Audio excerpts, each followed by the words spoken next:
Hello mga boss, meron tayong ayusin ngayon sang flat TV ng brand Kobe. Ayan. Bale, ang problema nito, base sa customer, ayaw daw mag-on or mag-power. So, yun bale ang problema nitong TV. Ngayon, ito try na muna natin para kahit papano makita nyo ang problema nito. So, saksak ko mga boss, ayan. Pansinin nyo itong kanyang indicator. Umiilaw naman kung papansinin nyo. Ayun. So, kung papansinin nyo mga boss, ayan yung kanyang indicator, nagbi-blink lang. So, dapat mga boss, yung indicator na yan, naka-steady lang na nakailaw, na kulay red. Kaso, kung papansinin natin, ayan, blinking. So, wala siyang display, no power.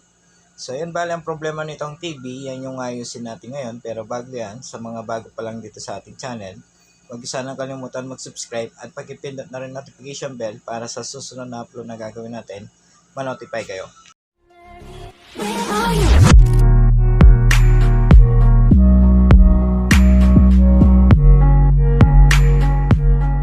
Ayan mga boss, bale nabusan ko na tong TV.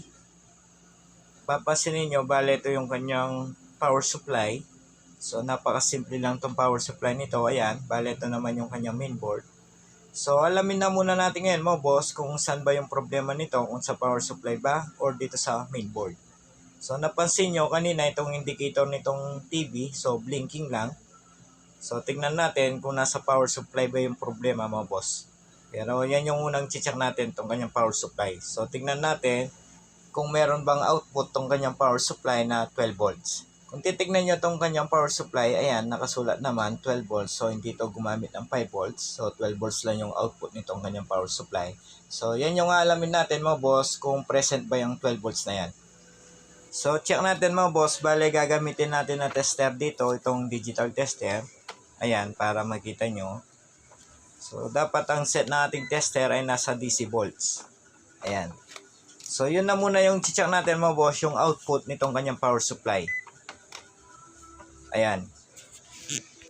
So, saksak ko lang mga boss, ayan. So, tignan natin kung present ba yung kanyang 12 volts. Kung papansinin nyo ito indicator, ganun pa rin, blinking pa rin, ayan. So, sukatin natin tong output nitong kanyang power supply. So, bago pala tayo magsukat, tanggalin na muna natin yung socket papuntang mainboard. Ayan, para makita talaga natin kung nasa power supply ba yung problema. So, after natin matanggal yung socket, so, ngayon, check natin. Tingnan natin mga boss kung meron ba tayong masukat na 12 volts. Papansinin nyo, meron naman tayong nasusukat. Ayan, kung titignan nyo itong ating tester. Pero papansinin rin natin, parang hindi stable yung supply na nasusukat natin mga boss. Minsan nagiging 11, minsan naman nagiging 12. Ayan. So sa mga baguhan dyan mga boss, mas better na tanggalin nyo muna itong socket connected dito sa mainboard bago kayo magsukat ng supply dito sa power supply.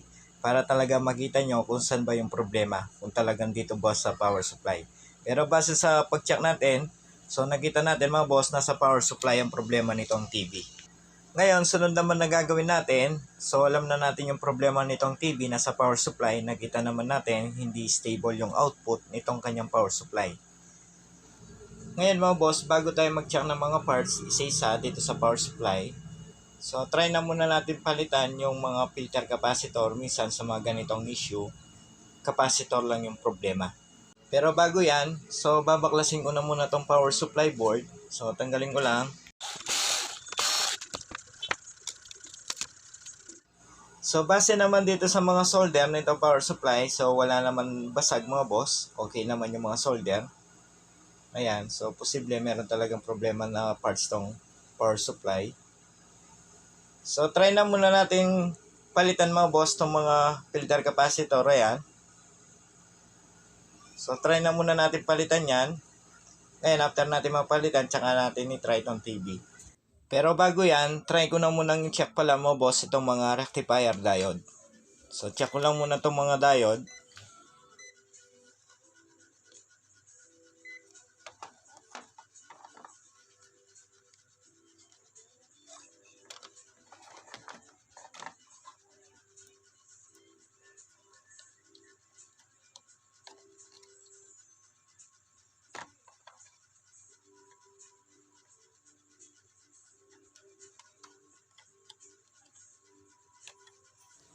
So, base naman sa pagtest natin sa mga diode, mukhang okay naman.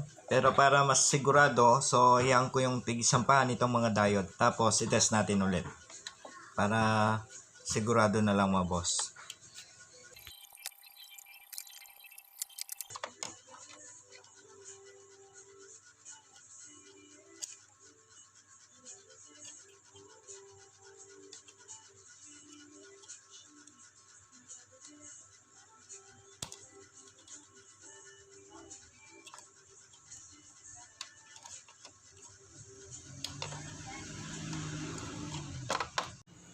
Yun mga boss, base sa pag-test natin dito sa mga diode, nakita nyo, hinang natin yung sampaan nitong mga diode. So, okay naman mga boss, wala naman talagang problema. Ngayon, try na natin magpalit dito sa mga filter capacitor. Ayan. So, unahin natin tong kulay green na capacitor na yan, yung dalawa. A few moments later. Kung titignan nyo mga boss, bale, tapos ka nang mapalitan yung dalawang filter capacitor. Kung titignan nyo, bale, ayan yung nilagay natin. So, hindi naman brand new yan mga boss. Kinuha lang natin sa mga ibang board. Bale, ang value pala na nilagay kong capacitor ngayon ay nasa 1000 UF by 25 volts. So, 1000 UF yung nilagay natin kasi wala tayong mahanap na 680 UF. So, yung dati nakalagay kasi dito mga boss, yung value na capacitor ay 680. So, dahil wala tayong makita na 680 UF, so naglagay na lang tayo ng 1000 UF. Bale, ito yung mga dating capacitor yan na dalawa. Kung titignan nyo mga boss, ang value nito ay nasa 680 UF. Ayan, bale, dalawa yan. So, dahil wala tayong manap na ganyan, 1000 UF na lang yung nilagay natin. So, pwede naman yan mga boss, pagkalam ko, okay lang yan. Ngayon, itatry natin to. So, tignan natin kung magawa na ba tong TV. After natin magpalit ng dalawang filter capacitor na 680 UF. Ayan mga boss, set ko lang. So, pasinin natin tong indicator nitong TV. So, saksak ko lang. Ayan. So, once na umilaw yan, na kulay red, steady yung kanyang ilaw, ibig sabihin mga boss, okay na tong TV. So, pasinin natin. Ayan mga boss, kung papansinin natin itong indicator, ayan, steady na yung kanyang ilaw ngayon. Hindi na katulad kanina, malabo tapos blinking. Pero ngayon, ayan, kung papansinin natin, maliwanag na yung kanyang indicator tapos hindi na nagbe-blink. So possible kapag ganyan, okay na tong TV. So try natin i-power on. Dapat magkulay blue yan. Ayun, so napansin nyo mga boss, pag pindot ko dito sa power on, so, nagkulay blue tong indicator, umilaw. Ngayon, tingnan natin yung LCD. Ayun, no? So, nag-power on na tong TV, mga boss. Ayan, no? So, nakita niyo mga boss, capacitor lang yung pinalitan natin dito sa power supply nitong TV. So, nag-okay na tong TV. So, nandito nga yung problema, mga boss. So, hindi naman natin masasabing yan dalawa may problema. Panigurado, isa lang dyan yung naging problema. So, hindi lang natin alam mga boss kung alin dyan yung may problema dyan sa dalawang capacitor na yan. Pero mas better na yung pinalitan na natin pareho yan para sigurado. At isa pa, nakita nyo mga boss, yung nilagay natin na capacitor ngayon ay nasa 1000 UF. So, yung dating capacitor, 680 UF. So, nakita nyo, umandar naman tong TV. So, ibig sabihin mga boss, okay lang na tumaas yung UF na nilagay natin na capacitor. Ngayon, try natin ulit. Ayan. So, patayin ko lang. Ngayon, saksak natin ulit. Para sigurado mo, boss. Ayun. So, napansin nyo, ganun pa rin. Steady pa rin yung ilaw nitong indicator. Power on. Ayun. So, tignan natin ulit yung kanyang screen. Ayan. So, okay na to mga boss. Bale, capacitor yung nakita natin na problema dito sa TV na to. Ngayon, okay na to. Bale, isasara ko na lang to. Ipipix na lang natin yung kanyang power supply para matest naman natin na may signal. So, isara ko lang. A few moments later. So, ayan. Kung titignan nyo, bale, tapos ko na may sara tong TV. Bale, okay na to. So, sa mga baguhan dyan, sana kahit paano meron kayo natutunan dito sa ating video. Sa mga bago naman dito sa ating channel, huwag nyo naman sanang kalimutan mag-subscribe At pag-ipindot na rin notification bell para sa susunod na upload na gagawin natin, ma-notify kayo. Hanggang dito na lang mga boss, maraming salamat.